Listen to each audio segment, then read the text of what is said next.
cœur du jeu avec l'Espoir Moiranais Handball. Au cœur du jeu avec toute une équipe de partenaires.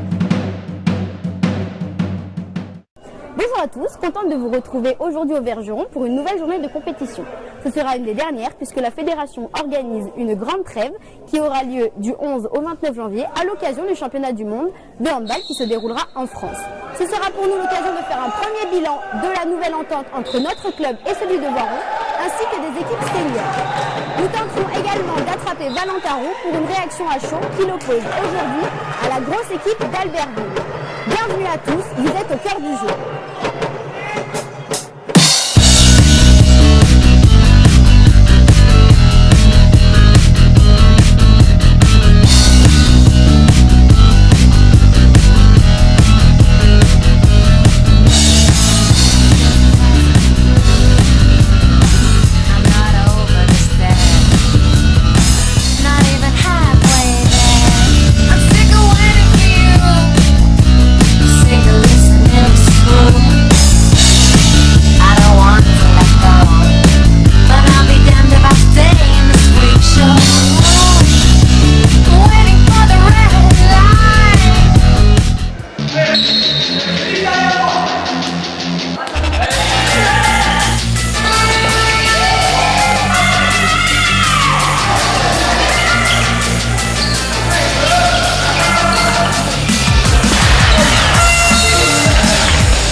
Bonjour à vous deux, merci d'être aujourd'hui là avec nous. Donc je rappelle que David, vous êtes le président du club de Voiron et vous Jérôme, vous êtes le président du club de Moiran.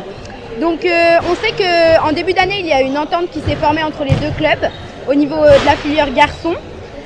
Quels sont les résultats et est-ce qu'ils sont à hauteur de vos espérances? Je vais commencer. Les résultats,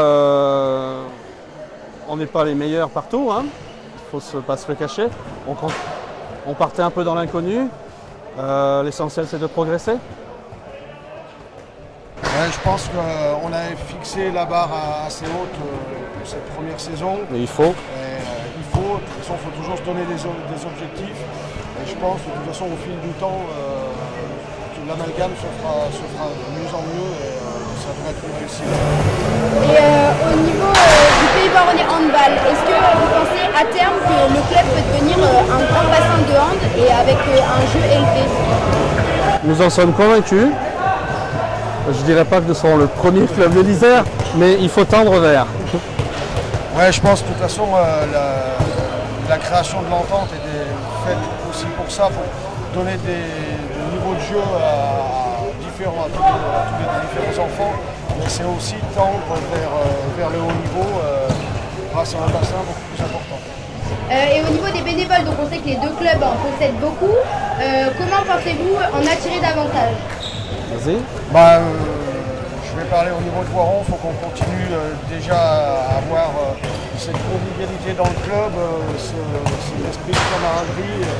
Et on a pu voir sur la Saint-Martin le week-end dernier que tout le monde s'implique à Voiron, que ce soit les dirigeants, les parents, mais aussi les joueurs et les joueuses. Nous on a nos bénévoles aussi, on est un peu trop nouveau dans l'échange. Déjà les parents collaborent ensemble au niveau des collectifs, c'est déjà une première chose. Et je pense qu'au niveau bénévolat réciproque, petit à petit la mayonnaise prendra et on est là pour ça, pour encourager. Rien n'est immédiat, mais on y arrivera.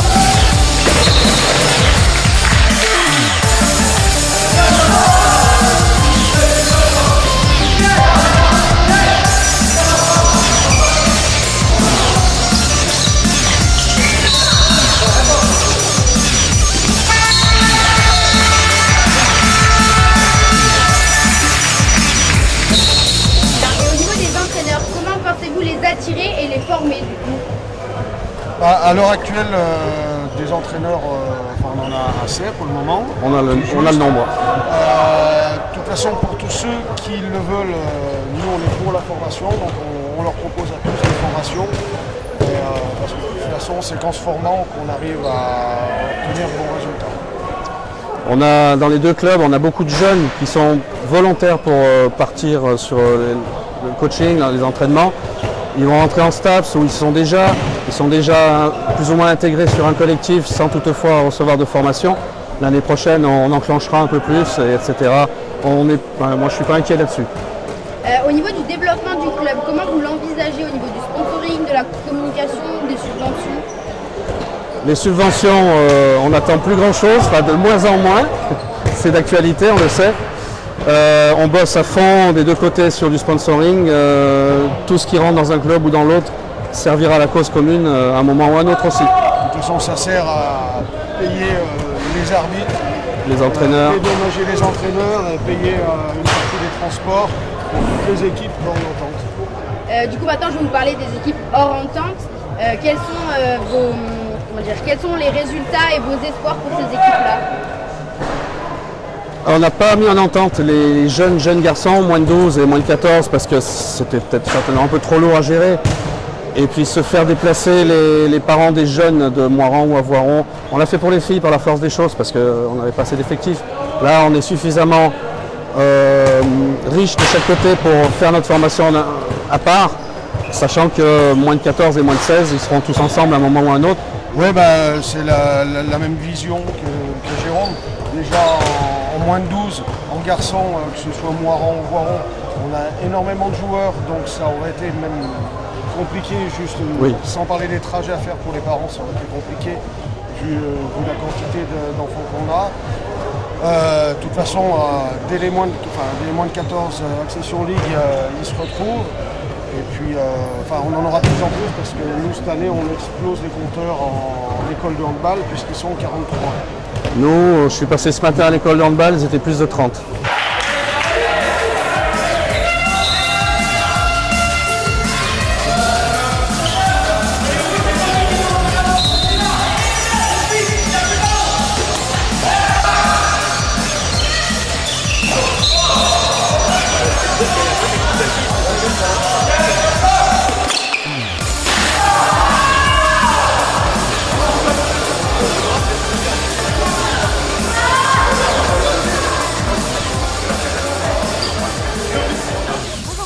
Merci d'être avec nous aujourd'hui. Donc félicitations pour ce très beau match.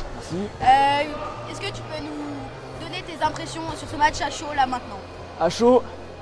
Alors à chaud, je pense que ce match-là, il témoigne un petit peu d'un pas que les jeunes viennent faire vers l'avant là sur cette semaine d'entraînement. Ils sont en train de progresser. Ça a été compliqué depuis le début parce que c'est un nouveau groupe. L'entente vient de se faire. On avait 6-7 joueurs de Voiron, 6-7 joueurs de Moirans qui avaient d'excellentes qualités, très intéressants. Le problème c'est qu'ils jouent ensemble depuis que 3 mois. Donc compliqué, hein, ils ne savent pas trop encore où se placer, ils n'ont pas encore l'habitude. Puis Voiron avait une certaine manière de travailler l'an dernier, nous on avait une autre manière de travailler, donc forcément c'est compliqué. Donc la place au classement là, elle est un peu normale. On perd des matchs -1 contre Chambéry, -1 contre Montélimar, mais notre place au classement, on est où on doit être. Après là, voilà, ça fait une semaine, 2 semaines qu'on commence à se transformer, qu'on commence à être capable vraiment de jouer ensemble. Et surtout sur cette dernière semaine, c'est devenir un petit peu des guerriers, quoi. Donc la progression est clairement notable. Notamment sur ce match. Elle est clairement notable, voilà. Ce match est vraiment témoin là, depuis une semaine de ce qu'ils ont montré à l'entraînement en termes d'agressivité, en termes d'envie, ce qu'on n'avait pas en début de saison et ça se montre ici là, sur la défense, quoi. C'est de la rugosité et voilà, c'est plus des bébés, hein. Ils étaient encore en moins de 15 l'an dernier, c'était encore des petits enfants et là ils commencent un petit peu à rentrer dans le vif et dans le dur, donc c'est normal. Et là, voilà, ça témoigne vraiment leur progression sur la dernière semaine d'entraînement. Et au niveau de la suite du championnat, qu'est-ce que tu attends de tes joueurs? Alors, au niveau de la suite du championnat, moi je prends les matchs vraiment un par un. Je me prends pas vraiment la tête. Il y avait un objectif de se qualifier en moins de 8 championnat de France. Vu les perfs qu'on a fait en début de saison, ça va être très compliqué. Et au niveau de l'ambiance au sein du groupe, ça a l'air plutôt... Bah demandez l'ambiance là. Demandez l'ambiance.